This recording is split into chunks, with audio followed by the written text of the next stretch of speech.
સુરતના કાપોદ્રા વિસ્તારમાં વહેલી સવારે ભીષણ આગની ઘટના સામે આવી છે. રચના સર્કલથી આગળ ગૌશાળા પાસે ભરતનગર વિસ્તારમાં આવેલા મારુતિ ચોકની નજીક વહેલી સવારે આગ લાગતા હડકંપ મચી ગયો હતો. આગ લાગેલી વિકરાળ હતી કે ફાયર બ્રિગેડ પહોંચી તે પહેલા જ એલપીજી સિલિન્ડરનો વિસ્ફોટ થયો હતો, જેને કારણે આગ વધુ ફેલાઈ ગઈ હતી.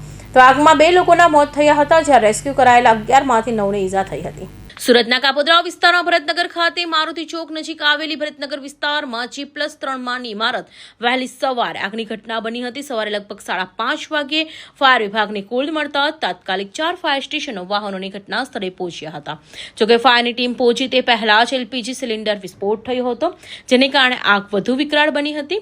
ફાયર બ્રિગેડ દ્વારા હાઇડ્રોલિક પ્લેટફોર્મની મદદથી 3જા માળે બંધ પતરાના શેડ તોડી અંદર ફસાયેલા લોકોને બહાર કાઢવામાં આવ્યા હતા. આ બચાવ કામગીરી દરમિયાન 11 લોકોને રેસ્ક્યુ કરવામાં આવ્યા હતા, જેમાંથી 9 લોકોને સામાન્યથી મધ્યમ ઇજાઓ પહોંચી હોય, જેઓને તાત્કાલિક સારવાર માટે હોસ્પિટલ ખસેડવામાં આવ્યા હતા.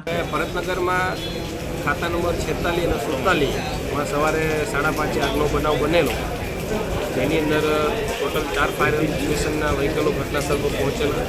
ઘટનાની ગંભીરતા જોઈ સિનિયર અધિકારી સહિતની ટીમ ઘટનાસ્થળ પર પહોંચી ગયેલી અને ટોટલ 13 પર્સન અત્યારે હાલમાં તપાસ કરતાં જાણવા મળેલ છે કે તેમાં 11% ઇન્જર્ડ છે અને 2% ડેથ થઈ ગઈ છે.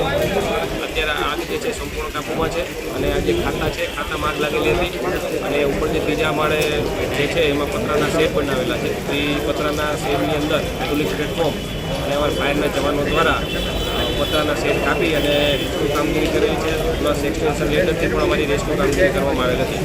અચ્છા, કેટલા આગ લાગવાનું કારણ શું કહે છે? આગ લાગવાનું પ્રાથમિક કારણ હજી જાણવા મળેલ નથી. જે તપાસનો વિષય હોય જે તે સંલગ્ન ડિપાર્ટમેન્ટ દ્વારા એની તપાસ કરવામાં આવશે, ત્યારબાદ જ આગનું કારણ જાણવા મળી શકે. અત્યારે કોઈ આગનું કારણ જાણવા મળી શકે નથી. જ્યારે આ દુર્ઘટનામાં 2 લોકોના મોત નીપજ્યા હોવાનું સામે આવ્યું છે.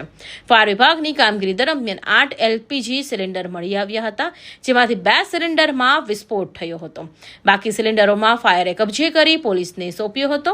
હાલમાં ફાયર વિભાગ દ્વારા આગ પર કાબુ મેળવી લેવાયો છે અને સમગ્ર મામલે પોલીસ દ્વારા વધુ તપાસ હાથ ધરવામાં આવી છે. Bureau report, Hind TV news, Surat.